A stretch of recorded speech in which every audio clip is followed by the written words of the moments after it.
Born in Argentina. The crazy story with me is like my mom smuggled me and my sister in through the Mexican border with coyotes. What the fuck are you talking about right now? I was 3 years old. My younger sister was 1, and she brought us into the Mexican border illegally. I didn't become a citizen until like 7 years ago. Like, they should have built a wall. You're one of those. You're one of those motherfuckers, dude. Dude, I barely made the cut, bro. Barely made the cut. In 5, 4, 3, 2, 1. What's up, everybody? Welcome to another episode of the Genius Brain Podcast. New episode with a new guest. You guys might know him from the interwebs, music, acting. What else do you do, man? What don't you do is the question. Bro, it is like the new age immigrant struggle. Like working multiple jobs, you know, this is the version of that. Like you too, that's dead ass. You know, like our parents like, we work 3 jobs. We're like, we have a podcast, we act, and do this. It's I know. That's what that is. This is, it's Jonathan. Do you just go by Jonathan Partner or you still go by Dumbfoundead? John Park or Dumbfounded, you know. You flipped a different name midway.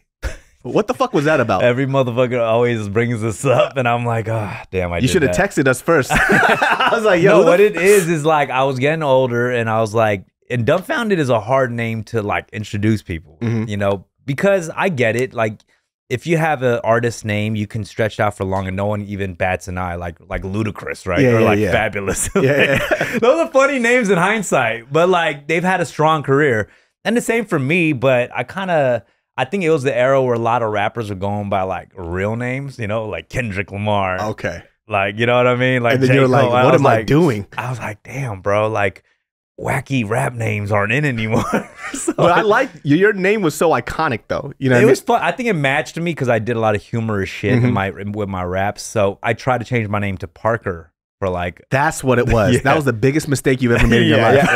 It might have slowed down my career for a good 2 years. When I saw that name pop up, I'm like, who the fuck is this? So yeah, I did that, and I got the same reaction that you just had from everybody, and they were like, "No, you're not gonna change your name." Or give us a heads up, right? You know who actually did that too was the young Filipino dude from Canada. Russell, right? Russell. I had him on the podcast. Russell's dope. And I think the crazy thing that he found out was because he didn't give anybody a heads up, they just thought he died. They legit thought he died. Russell went from fucking Kids Bop to some shit. He got face tattoos. that was his thing when he was on the podcast. He was talking about it was either he was going to be all in or not. And I think because you started off as a young kid rapper, he was always stuck with that image, and nobody took his music as seriously as he took it. I feel for him because he was a prodigy. Yeah. You know what I mean? He was like a young child prodigy of music. And like, I think when you start from that situation, it gets kind of tough. You feel like you have so much to prove as you get older. You can't break your image of the child, you know, YouTube star. And he's leaned into it heavy, I would say. You know? I mean, for you too, because like there was a shift in your music, right? Because I've been listening to you for quite a while, since we met. And then all of a sudden your music style shifted. And it was weird because I'm observing these comments, right? For me, when I saw that shift, I enjoyed it a lot, right? Because you were doing a lot of underground hip hop type of shit, like backpack hip hop, right? So when I was listening to that stuff, I'm like, when's the next evolution going to happen? When it happened, you kind of had mixed reviews. There was like, I really fuck with it. And there was some people like, I miss the old Dumbfounded. I think a lot of people, you know, it's like all of YouTube too, and comedy too, right? Like people have podcasts now. It's not all sketches. You know what I'm saying? I mean, you come from doing sketches, you come from commentary, and now you do pods, and it's just all part of the game. You know what I mean? And bro, like I'm over 30 years old. You know what I'm saying? And my whole thing is, I think when rapping and the content of it, it's hard to talk about things like as you get older. That's the big challenge for me. Like I started rapping because I liked the arrogant, like ignorant energy. But when you get older and things do get serious, like I think that's where I have a struggle with like constantly like rapping, because I don't want to necessarily rap about serious shit that's like old and grown. Yeah. And like, what do you do at that point, right? Like you're stuck because you do this thing that you love, like rap, but you don't necessarily want to rap about responsible shit. I started because I wanted to rap about dumb shit. You know what I'm saying? And like, and I'm not saying it was all dumb, but it was like a youthful kind of fun energy. Yeah. You know, and I think that's the problem. Like, I don't want to necessarily rap about responsibilities. I don't know. I mean, I mean, everybody has that weird. I think that's what I appreciated about like Kanye. Like not a single album that he did was like the other one before it, right? And sometimes when people kind of deviate from this idea of the person that they love, they start to hate that idea. But at the same time, it's like, if I stuck doing the same thing, would you still be listening to my stuff 3 or 4 years later? You probably get fucking tired of it. Right. So that's like that weird part too. I feel like, I think that's why I appreciate when artists change a little bit, because it's still in the essence of the same person that you still listen to. They're just trying something new, right? And so when you made that change, I actually thought it was better than the previous stuff that you had before, in my personal opinion. Yeah. I always say, like, early on, I got into the rap game really early, and I was breaking rules before I learned the rules. So a lot of my music early on was really sloppy, like hooks and raps, like everything was like out of pocket. Like things just sounded really sloppy, but the topics and the weird things that I was doing with that, like, was interesting, and people resonated towards that. But the thing is, I didn't learn the rules, like, of how to structure bars and do hooks and stuff. That was the biggest change in your music, was the hooks. Yeah, right. So everything I learned, like, I learned everything later on, the rules and everything. So I do understand how it is important to at least learn the rules and the foundation before you start breaking. You know what I'm saying? Like, people think by breaking rules, I'm saying, like, when I say don't break the rules, they think like, oh, like, do it this certain way. No, I'm saying learn the foundation and then break the rules after you learn it. You know what I'm saying? Because trust me, I went the opposite way, and it takes a long time that way. Well, you're one of those few people too that goes from, like, I'm not disrespecting any battle rappers out there, but I kind of am, because your music sucks dick. Like, usually the battle rapper doesn't really get to do a lot of great music because they're so used to doing so many bars and fucking one-line hitters that when it comes to writing music, there's a story to be told. There's an ebb and flow to it, right? When it comes to the verse, to the hook, and everything else. And I'm not saying it's not all battle rappers are like that. Well, to be fair, like, all battle rappers don't want to necessarily make music either. Yeah. So it's not like... But when they do, it's pretty bad. I think, no, well, I think, yeah, I don't know. I feel like sometimes battle rappers, when they were try to make music, you know, because obviously they didn't put out a lot of music. They'll put out like one song here, one song there. I think it's because there was this thing, like, we're supposed to go into making music. Now battle rap is like, no, you can actually just battle rap. Yeah, and it's okay to do that. You know what I'm saying? But there was this pressure a while back, because, like, oh, you're just gonna battle rap? And I hate those kind of pressures. I think in anything you do, right? Like, if someone wants to just do stand-up and not all break into acting, like, that should be okay. You know what I'm saying? Like, I don't like these artist pressure things. Like, oh, dumb, like, you haven't done this in forever or that. Like, who gives a fuck? That's my shit. Like, you know what I'm saying? And I think when you let those things get to you, it's gonna drive you crazy. It's really gonna torment you for a long time as an artist. Yeah, you know.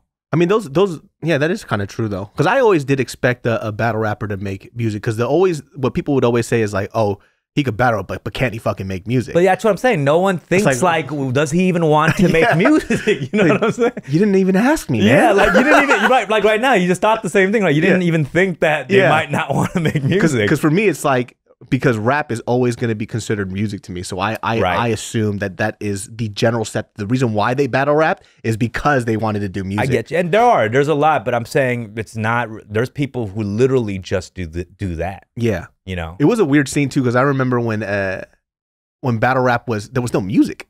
Like, the music was gone. There's no music anymore. And then people started going into the argument of like, well, why don't you do that to a fucking beat though? Yeah. But to me, it's like, it kind of makes sense, because beats wise, there's so many subgenres of hip hop. Yeah. Right? There's like boom bap, there's trap. You know, there's all these different tempos and BPMs and all that. It's like, how do you choose that for a battle? Yeah. You know what I'm saying? So I think the reason it went a cappella, it's more universal. Yeah. It definitely allowed a lot of different people to start doing it, right? Yeah, they're like, we don't have to be on beat. Yeah. The motherfuckers that couldn't write a beat for shit. We're like, okay. And it was weird too, because I think the weirdest thing was when I saw a lot of white boys do it, right? And they started adding their own little nerdy rap flow to it.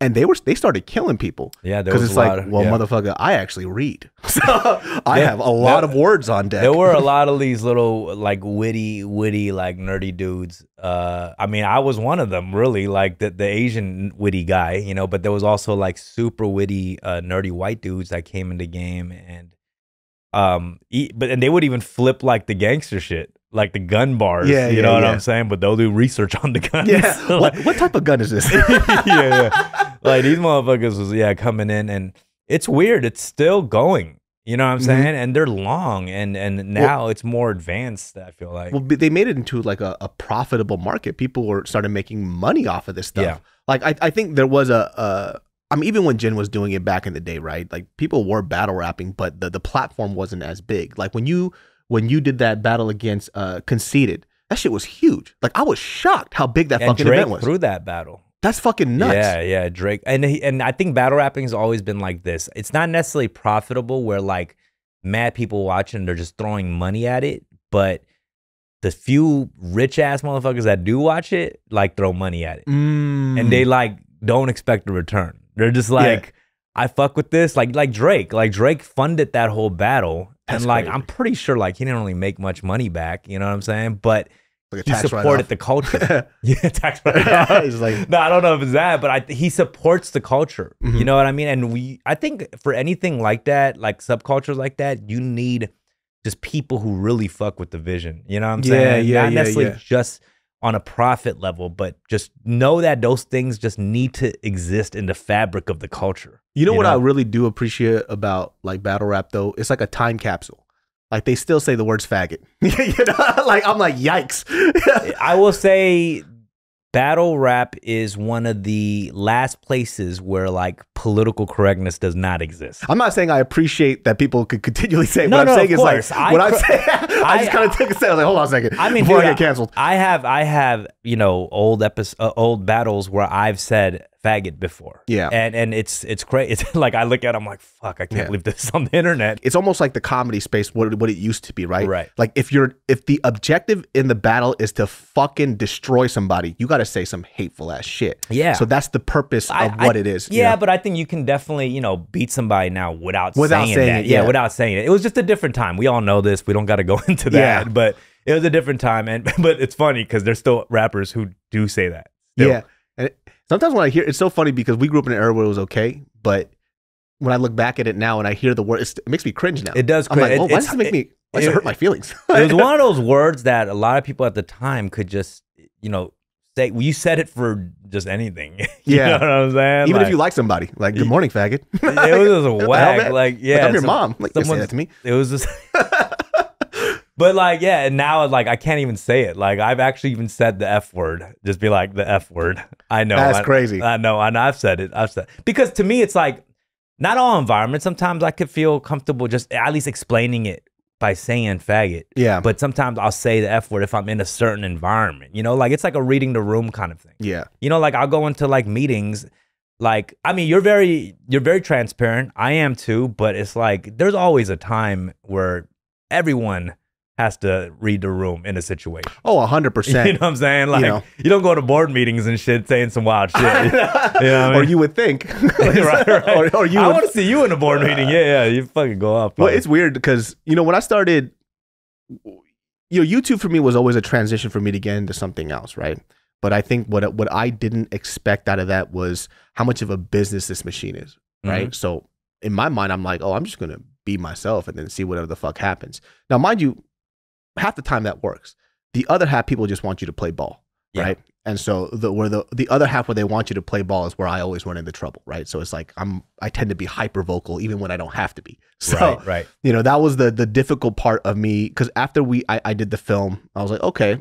And that's it's funny that you brought that up about the whole the rapper or the battle rapper that goes into music. Like nobody asked, like, does he even want to do music? Right. And after I did the film, I didn't even ask myself, do I want to be an actor? I was like, well, let's do this, you know? And then I was doing it. I'm like, do I want to be like a television actor? I didn't even think about that. Right. It just, that opportunity just came to me and I was like, okay, well, let's just see if something's going to happen or not. Yeah. You know, I think, I mean, for you probably just all around like entertainment. So it's not really, you didn't feel like you're separating the two into two different things. Yeah. It probably felt like the same thing for you. And you know, it was a personal story. So it was, in all honesty, it was easier for me to act it out because it was my story. Right. You know what I mean? It was stuff that I grew up with, stuff that I grew up around with. Obviously not in Ktown, but the Asian kid in the store. Yeah. So it was something that was within my wheelhouse and it was a story that I wanted to tell. So now you take that person and you say, hey, well, you're going to have to be in this ABC sitcom where you play this this Asian kid that grew up in a white neighborhood and you're also gay. And I'm like, this is going to be hard. Like, I got to take acting classes for this. Like, this is going to take some work. For sure. You know, and that's what I was kind of thrown into. I'm like, yo, acting is fucking hard. 100%. No, it's so tough, man. Like, I think every time I get introduced to a new opportunity, I do truly realize like how much I'm not ready for it. You know, more than that, I'm ready for it. Because we've been in entertainment, you know, acting is a whole nother thing though, you know, and when you get tossed into those things, like you realize, damn, like there are motherfuckers who are good at this. And even like, and you got to realize, we talk about like. This podcast is brought to you by BABBEL, my friends. Minasan, ohayo gozaimasu. Dozo yoroshiku onegai shimasu. Watashi no namae wa David desu. That's Japanese, son. And that's what I've been learning from BABBEL. Bet you thought I was from Japan. And if you didn't, well, guess what? Give me a few more months on BABBEL and I'm about to have this language down on pat. Right now, I speak Korean and English, and I'm trying to add a third language. And BABBEL makes this process so easy. Learning a new language is so difficult, but with this app, it's been pretty fun. And it kind of teaches you in a way that you would actually use in the real world. BABBEL's 15-minute lessons make it the perfect way to learn a new language on the go.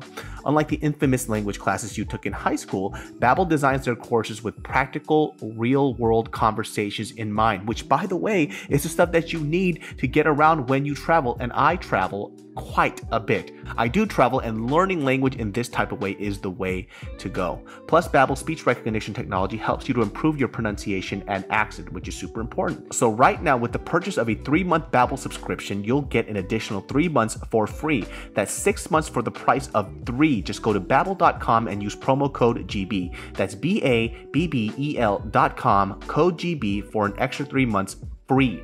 BABBEL, language for life. The diversity in Hollywood and all this stuff, and we want, you know, representation with Asians and Black, Latino, all that. You'll go into these improv classes, you'll go into on set, and there are crazy good white people at the shit because they've been in it longer. You gotta understand that. You gotta understand that. It's not like, and I'm not like, you know, bigging up mad white people. I'm just being real. Like, dude, you go into a UCB class, these white people are like goofy as fuck. Like, they'll be down to get goofy.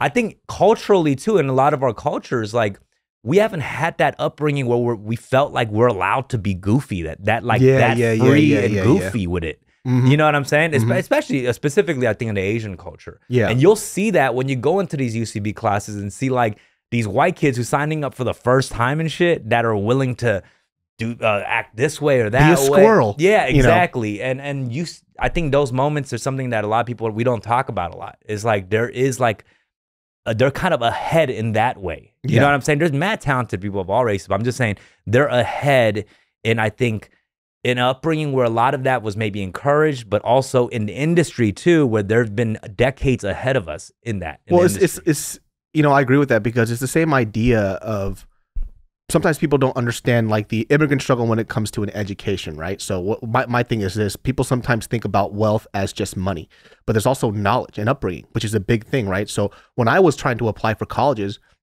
my parents didn't know how to apply for scholarships. My parents didn't know how to even get into a college or even the whole application process. I had to figure that out on my own, right? And that's that knowledge and upbringing, though it's not actually a financial gain, but that knowledge allows you to be successful in the avenue that you're going into. Right. And so if you have, like, for example, like, because they have seen so many like white people on screen and acting is a viable option for that culture, it's going to be easier for them to do it. They're going to be a little more open. Right. So that makes complete sense. And I do see that a lot too. You know, even with like we're starting to see, we're at the point that probably they were 50, 60 years ago. So now we got to play catch up, you know? 100%. I feel like that's what a lot of the Asian actors like that are killing it on Netflix have, like, they were adopted by white parents.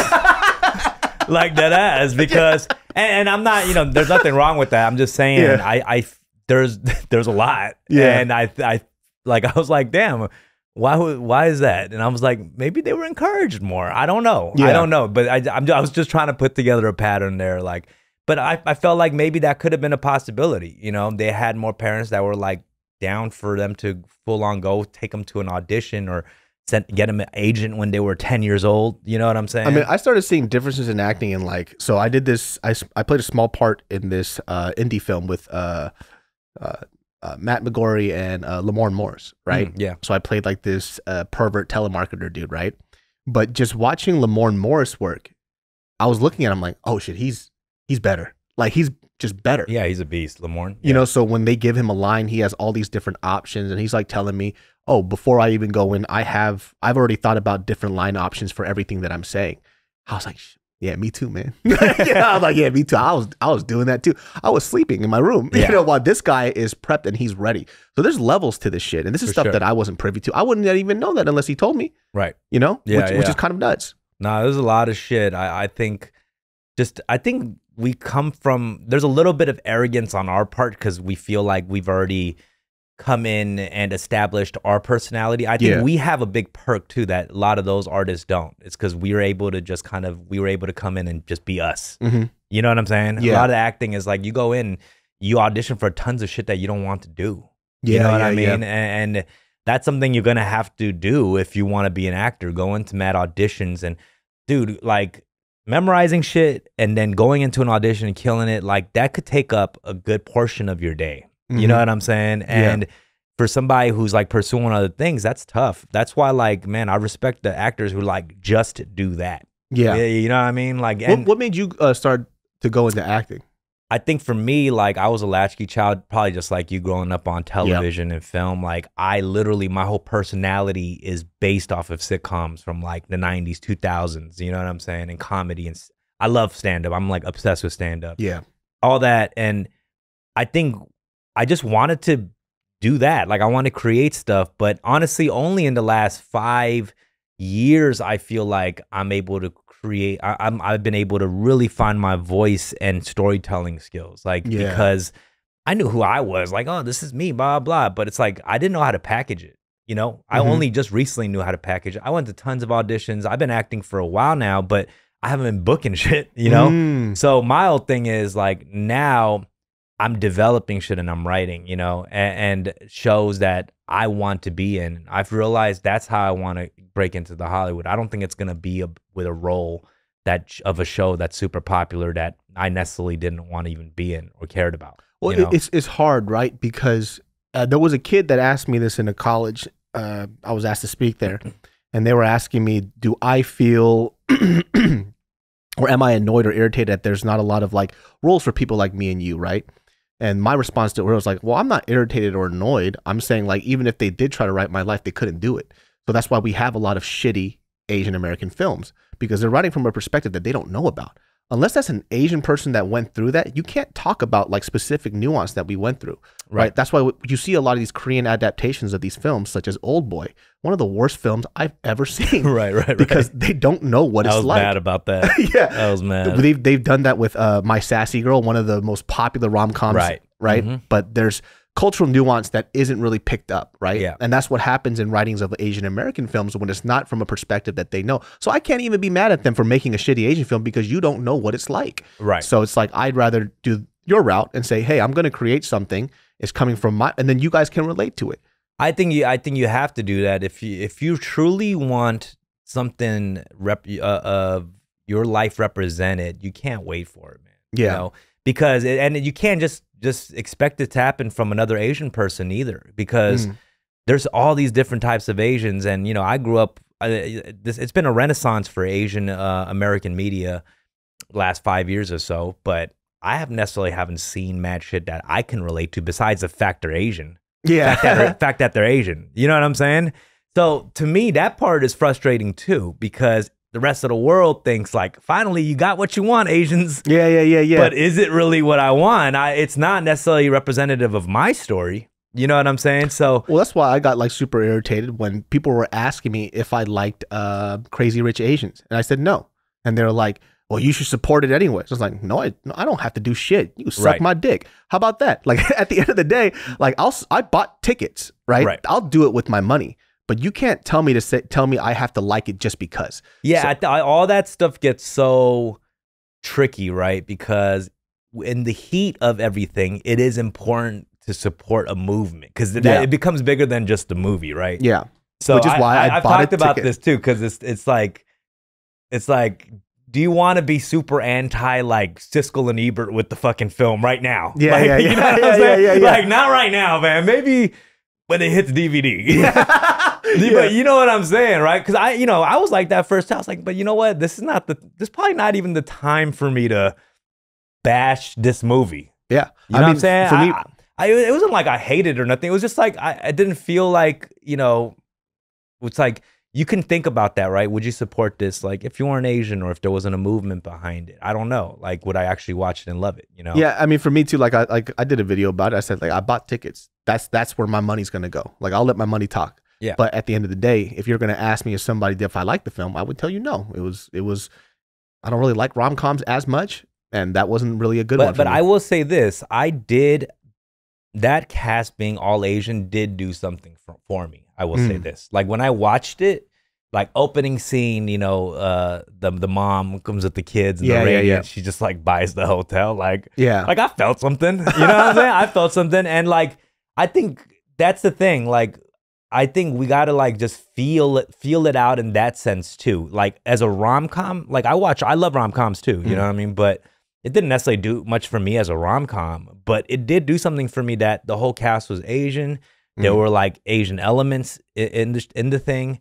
And maybe it also like, it might have not touched you directly because it's also very Chinese. Yeah, you know what I mean? And, I just thought it was a shit movie. That's all. yeah. That's always going to be my basis for something. Because for example, not too long after that, then John Cho's Searching came out. Right. And I was like, yeah, this shit's fucking good. Right. I think that happens a lot too with really cultural movies that have like cultural nuances in it. Like people expect all Asians to relate. Like no, Chinese and Korean is mad different cultures. They think it's like it's a monolithic like, culture. There's a lot of different things. So those are elements to obviously like we think about Searching.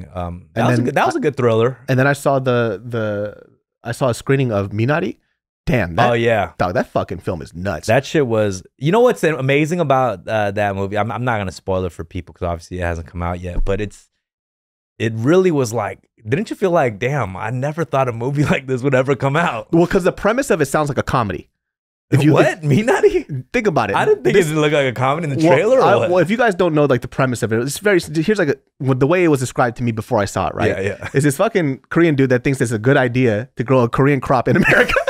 And so I started cracking. I was like, yo, this is hilarious. Oh, but it man. wasn't a comedy. Oh, wow. The premise sounds so fucking stupid. Right, you know what I mean? Right. And it's like, I have a good idea. I'm gonna grow this plant nobody eat. You know? And I'm like, come on, man. Like this is I will say that was an ambitious project for an immigrant. That was a very ambitious, because I don't want to go into details because there's actually where he's coming from and all this stuff, but it's a very ambitious project. So when I heard I started dying laughing. I'm like, yo, this guy's a fucking jackass. Like what a terrible move. And you'll bring your whole family over for this shit, you asshole. And I saw this film. I'm like, this is one of the best fucking films I've seen. It's so good. But you know what? Here's the thing about that. I really did respect that element too, because I will say I think coming to this country for a lot of immigrants, like taking a chance like that, because coming to the country is already taking a chance. Yeah. Doing that is like, what are you doing? Yeah. but it's risky for immigrants to take a complete different chance than like work for like try to work at like under somebody or something. You know what I mean? So that was a very ambitious thing. Like my dad came and like worked for some dude. Yeah. You know what I'm saying? Like they went to the butt fuck middle of nowhere to grow a crop that nobody eats but Korean people. I really did enjoy it. It was it's a Korean American film. Yeah, like I never thought that was gonna happen. Like it's so good. I really was like, it's like whether you enjoy it or not. If you're a Korean American, you're gonna be like, damn, I never thought there would be an A24 film in America that has all this shit the way I grew up and things like that. And it's so good too because you're just going to relate to it on a human level. So the film is pretty amazing. I mean, for you too, have you ever thought about doing a story? Because wait, hold on. Were you born in Argentina? I was born in Argentina. The crazy story with me is like my mom smuggled me and my sister in through the Mexican border with coyotes. What the fuck are you talking about right now? I was 3 years old. My younger sister was 1, and she brought us into the Mexican border illegally. I didn't become a citizen until like 7 years ago. Like they should have built a wall. You're one of those. You're one of those motherfuckers, dude. Dude, I barely made the cut, bro. Barely made the cut. So the story is like we didn't have any ways to get in here like legally.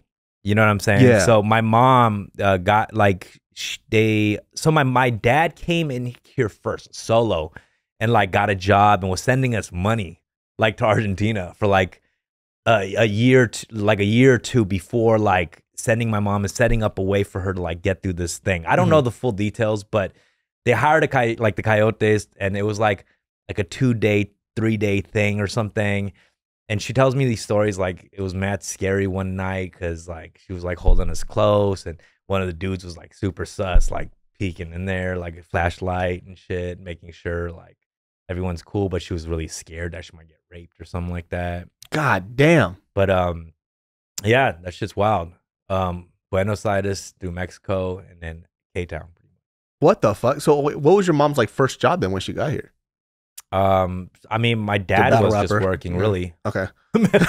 So I mean, you know, but I come from like the downtown wholesale kind of Koreans. Yeah. You know, like not like clothing and shit, but my dad got into like toys and shit like that, so that didn't do well at all.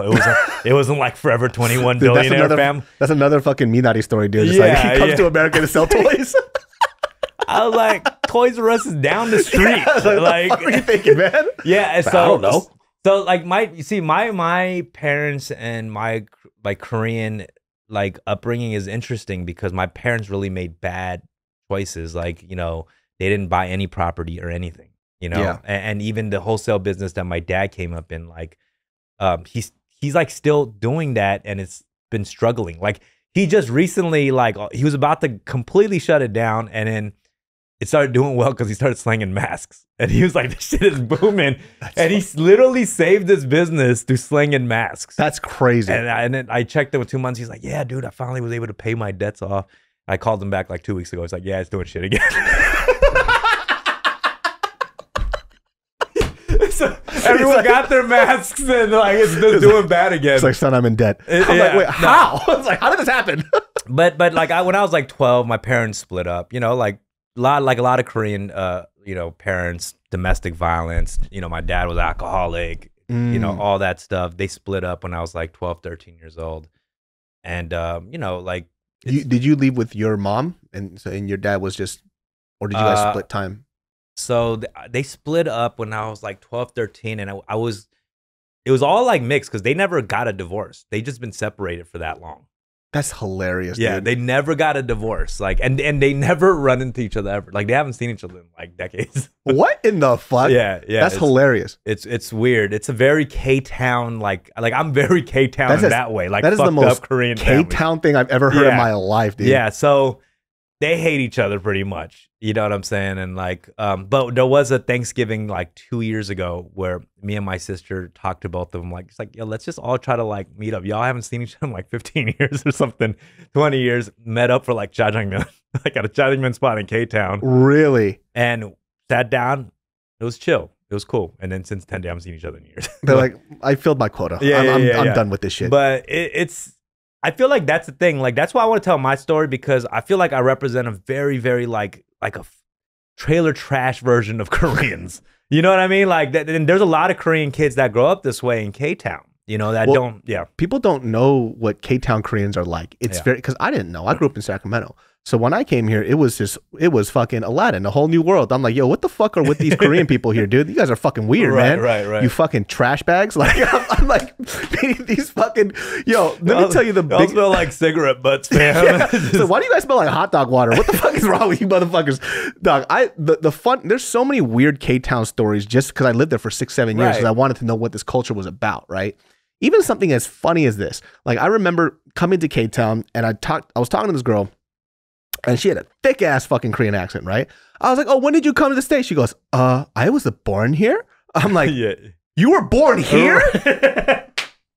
What the fuck is with your English? There is a K-Town cadence, if you will. There is a K-Town cadence. I would say it's like Bob influenced and Latino influence. It's weird. Yeah. You know what I mean? And you've mastered that little accent. Yeah. I've done it too. And the funny thing is, I don't really have it. And I'm from K-Town my whole life. And that's the thing. It's like, I grew up very K-Town with my family and stuff, but the way when I was a kid growing up, I got into so many different, like, I was hanging out with little artsy kids and underground hip hop shows. But I'm very K-Town. That's why, like, I feel like when I want to tell the story, because I'm able to have like an outside perspective to my own world. You know what I'm saying? Like, and a lot of the kids there, like, they're in it, you know? And it's like, that's why I empathize with so many different communities where, like, people are part of those communities and that can't really defend themselves, like, verbally in these bigger conversations, or just, you know. This podcast is brought to you by Junbi Matcha. Do you hate the jitters and crash that coffee gives you? Well, say no more, my friends, because hundreds of thousands of people are drinking Junbi Matcha, not only for the health benefits, but for the caffeine boost that lasts without the crash of coffee. You can mix it, have it hot, ice cold, or try it with your favorite juices and have fun with it. Remember, not all matcha is created the same, and Junbi has the highest quality matcha you can find straight from a farm in Japan, handpicked and curated to get you the best quality there is. No competition. To get 10% off your first order of tins and packets, go to junbishop.com. That's JUNBI shop.com and enter code GeniusBrain to get 10% off your first order. That's JUNBI shop.com, code GeniusBrain.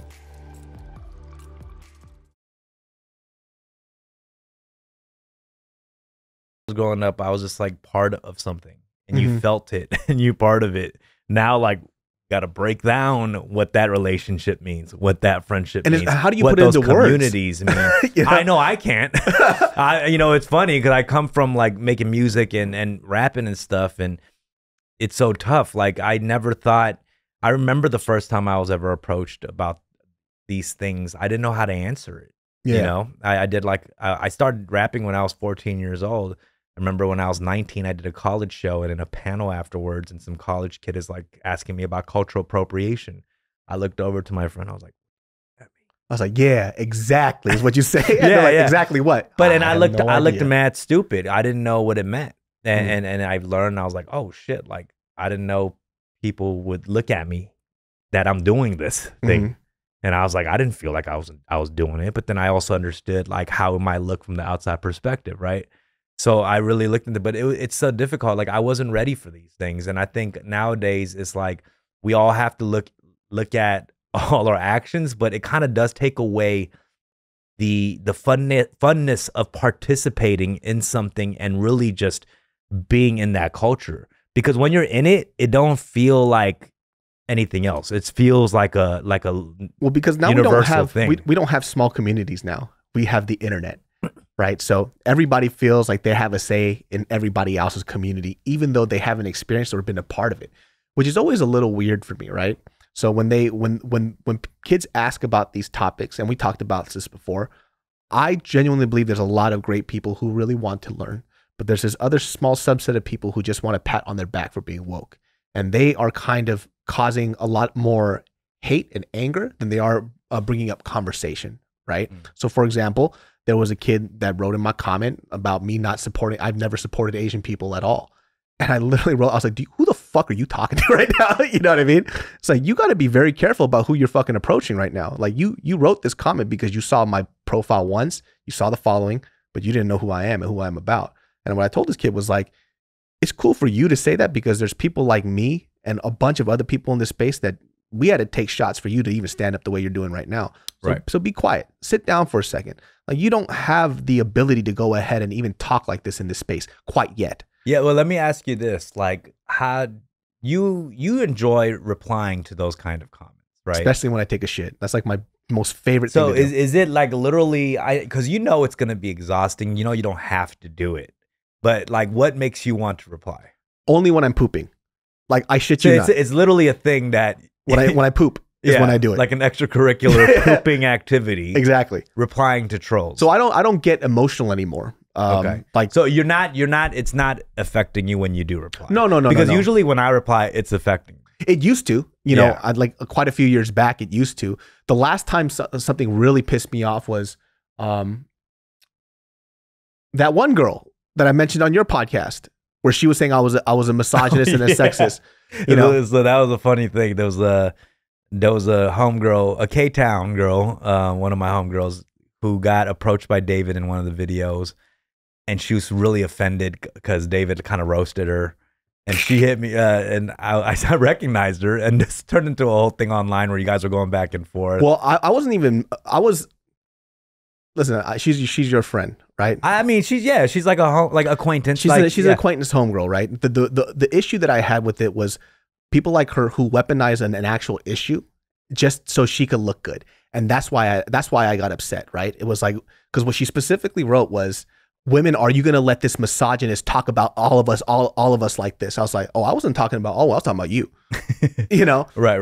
The joke of the thing was, I'm David So. I'm not attractive. I don't get girls. So I'm just making up an excuse of this because she looks like a perfectly normal girl. Right. So that's why that joke is so stupid, right? If she looked like a loose woman, which was the joke, then it wouldn't be funny. It's just me making a commentary about how a woman looks.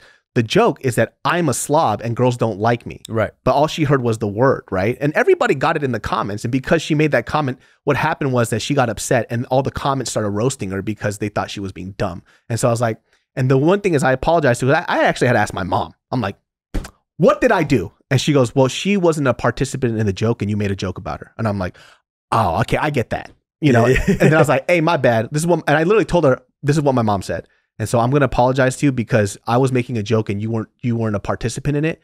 And so if you're offended, my bad. But I'm not taking the joke I think back. the thing about it is it's like, it's very easy for you to completely overpower somebody verbally. Like that's what you do. Yeah. You know what I'm saying? So that could be very overwhelming for someone who's not ready for that. Yeah. You know what I'm saying? But I will say this, for anybody who's out there like listening who wants to know how to handle these things, there's nothing to handle. Like that's always going to be there. Yeah. Like trolling is always going to be there. Hater comments are always going to be there. I don't think we need to think about it as like so deep and, you know, because honestly, those people who are doing that say they might be miserable. They're probably miserable in life. And honestly, that's the one perk they have. Yeah. The one perk is talking shit online. So they are allowed to do that. That is the one thing they are allowed to do if they can't do anything else, to be honest. Yeah. And, you know, after that, too, I'm like, when I got disappointed in myself because I was like, I don't know her. But in my mind, I'm like, this person is beneath me. Why am I getting worked up about this? And then, you know, there's such a funny backstory to this, too, because there was two girls that were there. Right. It was her and somebody who I thought was her friend or whatever, whatnot. And so we actually apologized. We're like, hey, like, we didn't. That's a very rare thing. A David So apology is a very rare thing. I have to like look deep. If I don't feel like I did anything wrong, I ain't going to apologize. Right. But then, you know, my mom spoke to me about like, hey, like you can make jokes, but they got to be know that they're a part of the joke. Wait, what too. are these? Okay. I'm actually curious about you and your mom's dynamic because this is funny. Like, because I know, like, everybody knows your personality. You go in on people and you destroy these motherfuckers. Like, what is the conversation with your mom? Does she, like, check you sometimes to calm down? Or, like, what is it like? It's always the I talk to my mom probably, like, 3 or 4 times a week. Okay. So she's one of those parents who don't really lecture me anymore. Like, she just wants to talk and have fun. So a lot of the time, she's, like, my voice of reasoning, even though she's a fucking psychopath. But she's a psychopath in her own realm, but she could look from an outside perspective and see my behavior because she's seen me since I was in diapers. Right. So she knows when I'm being unreasonable. So I have to ask her, like, hey, what the fuck am I doing wrong again? Yeah, you know, because I'm clearly doing something wrong because I'm angry. Why am I angry about this? She's like, you're angry because you responded like a dumbass. Like, and she like gets through you. Yeah. Like she's one of the few people that like gets through you and like makes you reason with yourself. So what she was saying was like, you're not angry at her, you're angry at yourself. You're angry because you let this person bother you and they're beneath you. Right. And then you hurt this person's feelings and now you're embarrassed. And I'm like, oh, maybe that's what it is. Right. And I was like, oh, she didn't deserve to get her feelings hurt, even though that's not the intention. The outcome was that she was hurt because she's not smart enough to understand the joke. Right. That's how I rationalize it. Right, you know? right. So the funny backstory behind that was that we apologized to both of them, one of the girls. And I guess like Tim was like, hey, like if you want, like we could squash this, buy you a meal or whatever. And he offered it to the other girl, but not your friend who got mad. And so she got so mad, she's not even friend with the other girl now. Okay. Oh, wow. Yeah. Talk about toxic, bitch. God bless you. And I hope you're having a lovely day. And I hope one day we can meet each other and pray. But when that happened, I was like, it actually felt like vindication for me. I was like, oh, my mom was right.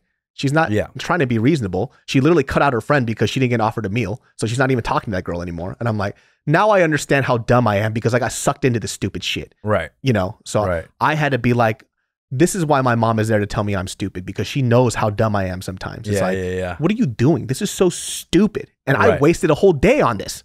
You know, a whole day. I'll never get back.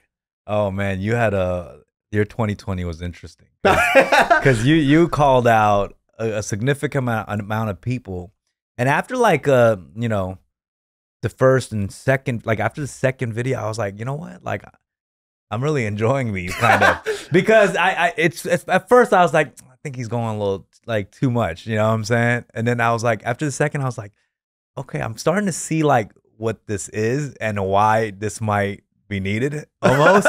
You know what I'm saying? Because there's something powerful about like, you know, when you're roasting like your own people. Yeah.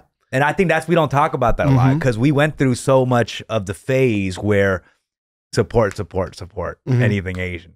You're down with the Asians and all that. But there's power in that where you got to call out your own community, right? Because like for me, maybe it's because I always had a huge problem with, like I understand that word appropriation is always a little weird for me, right? But I've always had an issue with, and people may or disagree with this, I have a lot of issues with Korean artists who didn't grow up in this culture, taking from a culture and they don't want to give back. Like it's always infuriating. From like Korean people. Yeah. Chinese people, Korean people, Asian people, whatever. Right. And then when they make insensitive jokes about some real shit that's happening in this country, the culture that they've stolen from. And if you want to take whatever, you're in a different country, that's fine. But there's people literally being murdered and killed out here. Right? Riots are happening. Like you should know better. You're from here. As a human being. You know, as a human being, you shouldn't do that shit. And so, you know, there are still people now that are still getting flamed from the videos that I made. That girl was one that you went in. I mean, wait, those two, which was the rapper. And then I'm not even saying the names, just the girl, the Korean American girl, and then the rapper girl. Yeah. Those are totally deserved 100%. And I think that's why I enjoyed it really a lot. But man, that girl was like doubling down on her shit, which was even making it frustrating. Like I wanted you to go in for a second round. There was like two or three. I saw it, and then you did go in for a second round. Maybe I did. Yeah. But somebody sent me her stuff, and then there's a lot of people who know her. This world's very small, right? And they're like, she's kind of like weird, like she's crazy. And so I'm like, now I'm just bullying a mentally disturbed person. So I decided to stop. I was like, she's actually mentally disturbed. Right. So now I'm just being a bully. But she might full on just be like QAnon, MAGA. Maybe, dude. You know, I hope she catches COVID. I hope it already happened. She just, I feel like she would be like, you know, marching with the anti. Oh, for sure, dude. Like, you know, she's in Ralph's. You know, and you know, it's weird with the rapper guy. I don't even know his name. But he DM'd me this whole thing, like apologizing or whatever. I was like, don't say sorry to me. Like, you ain't got to say, like, and for me too, it's like, what he said was so personally offensive. You know what I mean? It was kind of nuts. It's like, bro, you could have just not said anything. You could have just chilled. But that's the thing. And that's one thing I always say, like, you can, you know, be on this, I don't give a fuck, I drop out of school and all this shit. But if you're not educated and you're in a situation like that, you can keep digging yourself in a hole. It's like that girl with the daddy hat. Yeah.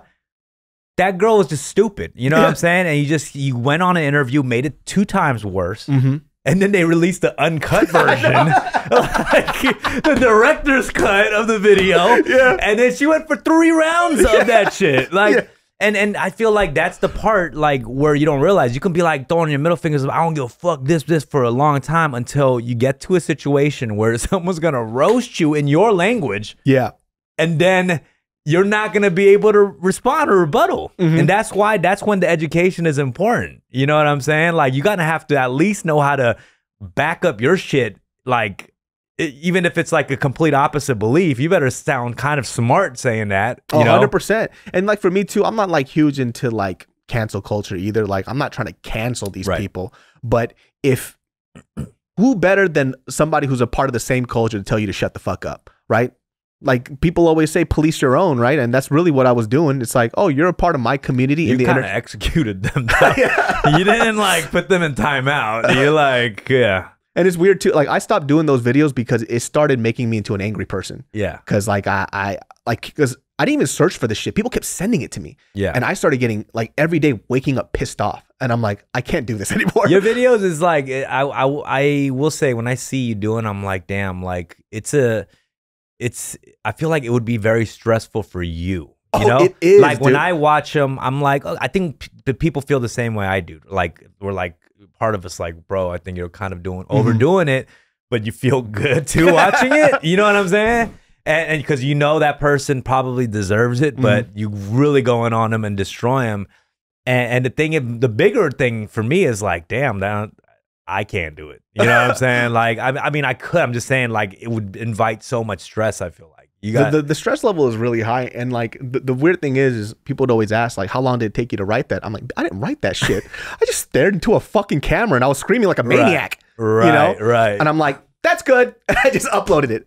That's all that it was. That's intense, bro. So I have to be actually upset and care about something enough to say that, you know? Yeah. So before, when it was like vlogs, I would sit there and I would write points out and I'm like, okay, let's see what I can do with it. And now it's just like, it's just I think like it's a lesson though. I mean, even it looks really harsh, but the truth is like, look, like that girl was so terrible. We don't even remember her fucking name anymore. Yeah. You know what I'm saying? Like the thing is people will forget about it, but at least that's a lesson they learned for whatever long it was, a month or 2 months or whatever, you know. And I feel like those lessons all should be learned. I don't believe that like they're gonna be canceled forever. There's no fucking they're not there's no canceled. you know, cancel means like you're done. You know what I mean? And there's mad people who we think are just get canceled. Like nah, like some shit happens where they'll be able to come back. But I think initially, if some shit fucked up happens to them at the moment, like a lot of times it is deserved. You know what I'm saying? But then I think people try to fight the cancel culture because they think you're completely canceling them. But I don't believe in it. I don't think that happens really. For me, it's like, I wanted to make an example out of these people. So the next time there's another Korean rapper or musician or whatever that thinks that it's okay to go ahead and just make fun of a culture while they're being killed, it's like, you're going to think twice. That's the audacity right there. Like that, like making hip hop music and criticizing Black Lives Matter is like, it doesn't make wow. sense. Yeah. Like it's unbelievable almost. Yeah. It's like, for me, it's like, just the boogeyman's going to come for you. Like, I'm going to come for you. Like, it's going to happen. I think that's the part about, and that is the part that I really do understand why people get mad about appropriation.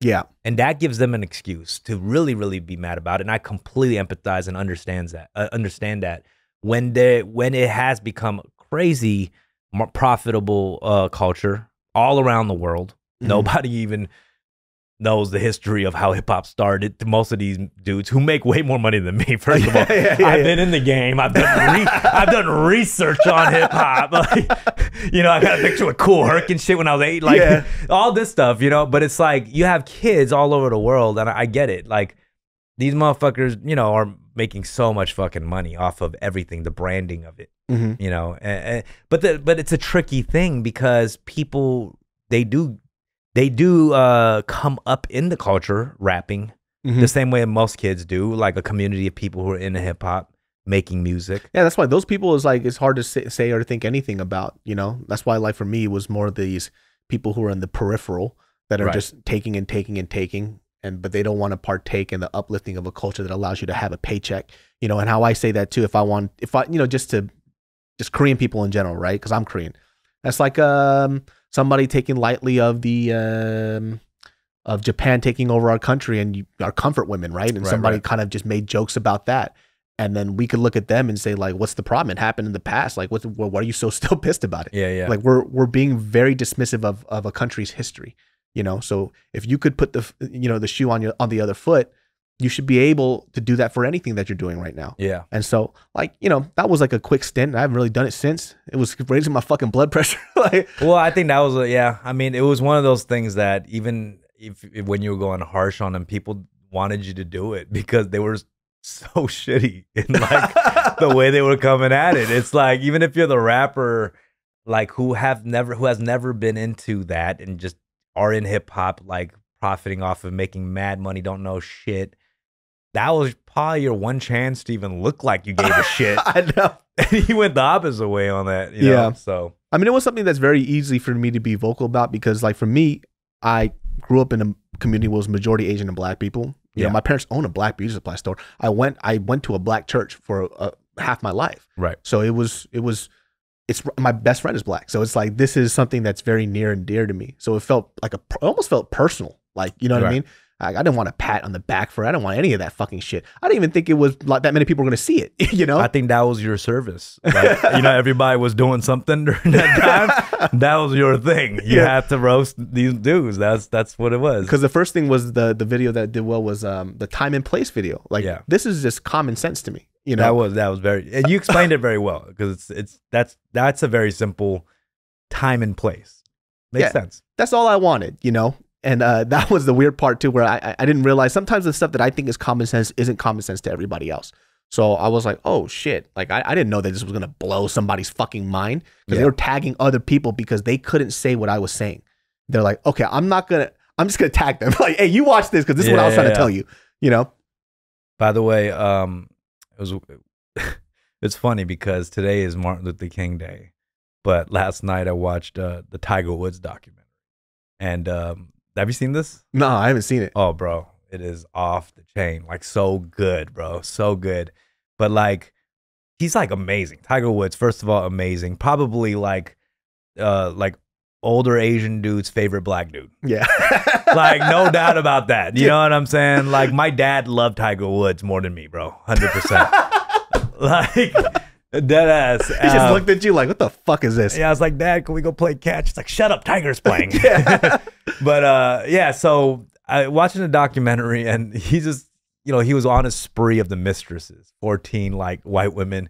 They all look like Karens from the videos from the past year. Doc, It's like, I was like, out of all the women he could have bagged, they were some of the most basic, ugliest women I've ever seen in my life.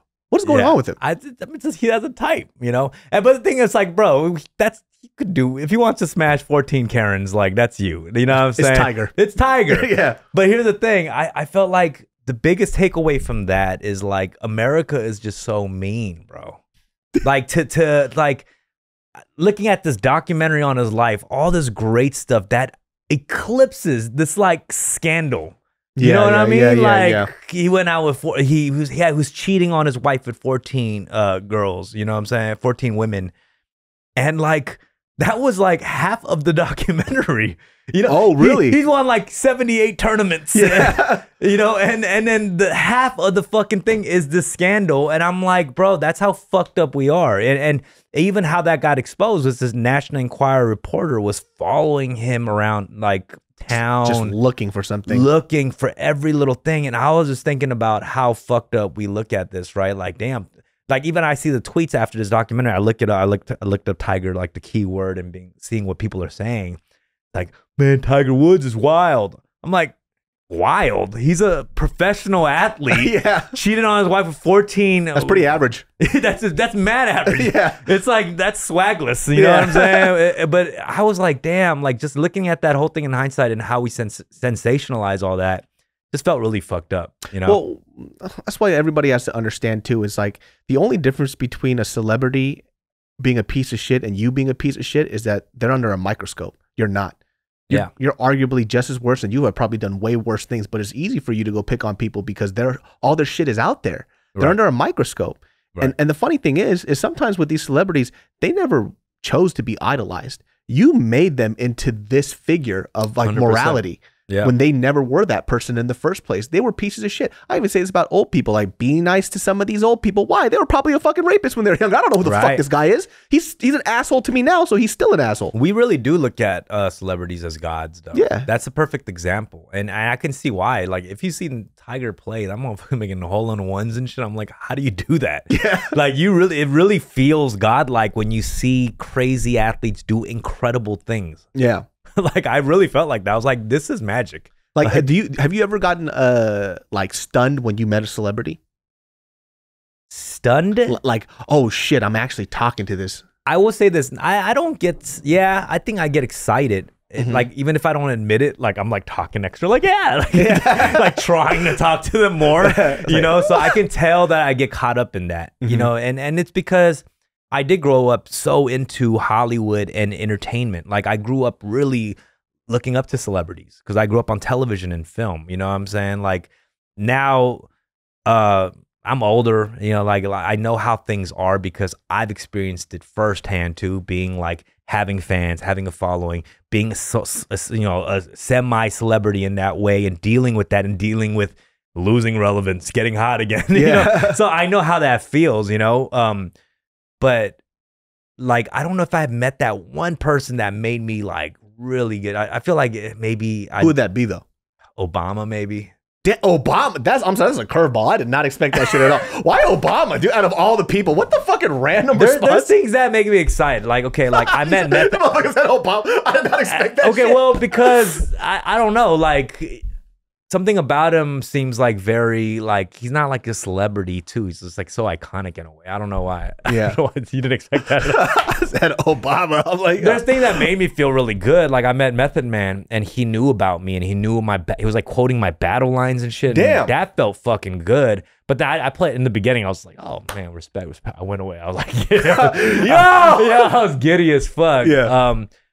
No, I think it's also maybe the LA effect of being in LA and seeing celebrities all the time. Like you go to the Grove and some motherfuckers there, you know? Yeah, that's true.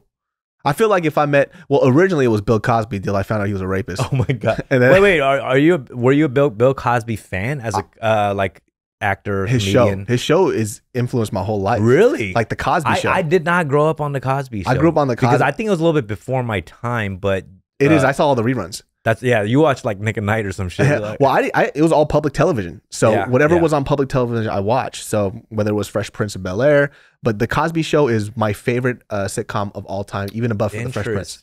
Because like he molded his, not the one in jail, the guy on the TV show molded my idea of, number one, like even I think how I view black culture. Right. You know what I mean? Because I watched that show so religiously. It actually even molded the type of woman that I wanted in my life. Like a Claire Huxtable, a woman who got her shit done, didn't need Heathcliff to pay for her shit because she was a partner in a law firm. You know, this is the type of stuff that I grew up. And the very first episode is one of the funniest fucking things that you'll see in sitcom because they didn't play sitcom tropes. Yeah. They just did some real shit, which was Cosby's stand-up. So it was a part where Theo comes in and his shit's all fucked up. He's fucking up in school and he goes, Dad, why can't you just love me for who I am? And you're expecting that violin to happen. Yeah. And he looks at him, he goes, Theo, that's the dumbest thing I've ever heard in my life. Clean your shit, you know? And I'm I agree with you on the way he talked, his dialogue parts on that show. It felt very unscripted. Yeah. You know what I'm saying? Like it just felt like him doing his one-liners as Bill Cosby, the stand-up. Exactly. And I thought another person who had that kind of same vibe is like someone like Jerry Seinfeld or something. You know, he just does this kind of stand-up. Exactly. You know? So these that's why like the Cosby Show, like if I met him, I'd be so disappointed. He wouldn't be able to see me. He's blind. But like I would have been super disappointed. I heard somebody threw a Jello pudding at him in jail too, and I thought that was fucking hilarious. But I think that person or Will Smith, if I met Will Smith, I'd probably fucking be like, oh shit. I will say, I think nowadays, I mean, maybe I'm wrong, but I'm hoping people are more conscious as they're climbing up this journey of fame. Because you have to be more careful, right? These guys during that time that were doing this, they were living gods. Like rock stars with no consequences. Now there's tons of consequences. Like, I mean, there should have been way more already, you know, but right now it's like there's so much conversation around it. So it makes me wonder if like young artists are acting accordingly as they climb up this journey. I guess there's already kind of natural restrictions, especially with like COVID and stuff. Or just stop sharing your shit on your stories, you fucking dumbasses. Like, what's wrong with you, man? Like, people can't help it. Dude, Bill Cosby, here's a story that I heard from somebody else. This is during the time that he heard from another comic that had a very specific hairstylist that used to do all these like shows for comics. So she's been around for a while. And she told him this story while she was doing his makeup. And this is during the Cosby controversy. And what she told him was like, I know he did that shit for a fact. Like, I know. He's like, what do you mean? She was like, well, when I was a young makeup artist and I was doing his makeup, This man looked at me directly in my eyes and he grabbed my breast, like talon clawed, grabbed it and said, "There's nothing you can do about it." Right. And he just went right back, and I had to go right back to doing his makeup. And he just kind of laughed about it. That's the type of man he was. That's how much power these fools had. That's crazy. Because like comedians, when they were huge, apparently, from what he was telling me, obviously I don't know, I wasn't even born, I was super young. He was like, these guys were living like rock stars and they were gods. They had the key to these huge network television shows. Right. They were making money for networks. They were making money for comedy clubs. Wherever they went, they were money machines. So nobody could say anything to them. And there wasn't the internet to call them out. So if they wanted to fuck somebody, do whatever they want, people just let them do it. And everybody was just complicit, allowing it to happen. That's the thing. If you, I mean, honestly, you should not, like nowadays, you shouldn't just wake up and thank God you're able to wake up another day. You should wake up and thank that you're not trending. Yeah, I know. Like for real, like wake up. Okay, like step one, thank you, Lord, I'm awake. Yeah. Go on Twitter, check the trend that you're not trending. Now I'm ready to start my day. Well, God bless. Well, there's a good thing. Like for me, I put all my fucking dirty laundry out. It's like, this is who I am. Even with like, I mean, you're not that problematic, really. I mean, I'm not a shitbag. So it's like, what are you guys gonna say? Like I remember one time there was like this little thread talking about, you know, it's like, well, David uses the N-word or whatever, whatnot, right? I was like, I already addressed that I used to use it when I was younger. I already addressed it. You can't roast me about stuff that I've already acknowledged. Like it's already there. I have like 17 episodes about it. You know, and the good thing, because I do that and I'm not trying to hide anything. And here's the thing, the reason that kids, less Asian kids are using it and actually addressing it is because motherfuckers used to use it and are addressing it themselves. Exactly. That's why there's more motherfuckers like y'all being able to talk about it. You know what I'm saying? But yeah, man, it's a interesting time. I feel just blessed, man. I feel like I am an older person in the game, and I'm not super old, but like I started. You're not young. old at all. yeah, but I started really young, and like if you're comparing it to like the generation of now, because I'm in youth culture. I think a lot of us are. We're in youth culture of entertainment, you know. And when you're in youth culture, like we're part of a section that's not necessarily really intact with the youth, though. Like we're not living as the youth. Yeah. That are like following these things. So sure, we're not. I got an air filter I just bought today. I got these leather seats. Yeah, like we're just not part of the youth. That's the truth. You know what I'm saying? Like you can be into like young shit, but you're not on, you know, in school seeing around the crowd. And if you are, that's sus. But if you are, then you're R. Kelly is what you are. Yeah. But I feel like very blessed to even have a platform and have been able to make it this far in an environment where anything can get you in trouble. Yeah. Anything that you say can get you canceled, quote unquote, or whatnot. So every day I am blessed, and I feel like I want to balance out what I want to say and speak freely, but also just be smart about it. Be smart and also listen to people too, because that is important. Like I can fight it all day, you know, you can too. We can fight it all day, but is it really going to be helpful? Like, or are we just going in circles with a conversation? Man, I like getting old, dude. Like I never appreciated it so much until like when I first hit like 30, right? Yeah. And I started realizing I actually had a lot more to talk about than when I was younger. When I was younger, I had to pretend like I knew what I was talking about. 100%. When I got older, I agree with you so much on that. I'm like, oh shit, I know things. You know, there was a moment where I'm like, I actually can speak with confidence because I lived it now. Yeah. Now I don't have to say stuff out of speculation. And so when I remember there was this kid in this college, he was like trying to roast me. Like, yeah, they always think that they could do it, right? And so this kid was like, oh, how's it feel like to be like the one old person in like a group of young people? And I looked at this kid, I was like, how much money you have in your bank account? Right? Yeah. I was like, why the fuck would I be you? I was like, you suck. I was like, you don't know what you want. You're watching me because you're trying to figure out what you want to do. Yeah. So why the fuck would I want to be you? And, you know, people are laughing. And I'm like, don't do the roast game thing here, dude. Be gone. I could do this for hours if you'd like. But what I was just basically saying is like, we're holding on to youth as if it's something that's so precious. You know, knowledge is precious. Time is precious. I agree with that. But as you get older, like these experiences, I can't have unless I aged. Yeah. People could have told me the same knowledge when I was younger and it never would have went through. But because I went through it, I understand now. I realize how much I don't know now because I spent so much time pretending I knew shit. You ever find yourself doing that? Yep. Like you're I get like embarrassed. it's like, wait a minute, I have all these videos about these things I talked about. How come I don't know it? Because I was pretending that I knew it. You know what I'm saying? Yeah, like even something small like this, right? Like I had this idea of what, like even relationships. You guys, young people will always find this out. We have an idea of what we think a healthy relationship is because we idolize these other people that we have. Maybe we even do it with our parents. But then you start to realize how fucked up everybody is. And then it's like, it's this thing that everybody's still learning to do as they grow together, right? Because I thought when I was younger, when you're older, like you had the answers for what makes a healthy relationship. Then I find out the people that I thought were the healthiest are the most fucked up. And they're just working through their problems all the time. But when I was a kid, I was so definite in giving people relationship advice about shit that I didn't even know about. Right. It's like, when you're in a relationship, you don't do this and that. Okay, shut the fuck up. Yeah. You know, was what I want to say to myself because I didn't know these things. Like I had a very staunch idea about what cheating was, right? And I was like, okay, if somebody cheated on me, right, I'm going to leave them immediately. And then when I got into a serious relationship and I cared about somebody and I'm like, it's not that easy. Like I said these things and when I was in it, I left this girl, but I was like, yeah, it was hard though. It's like, why can't I leave this girl even though I said I would? It's because I didn't have the wisdom to think about, oh, we went through so many great things. She has so many great qualities.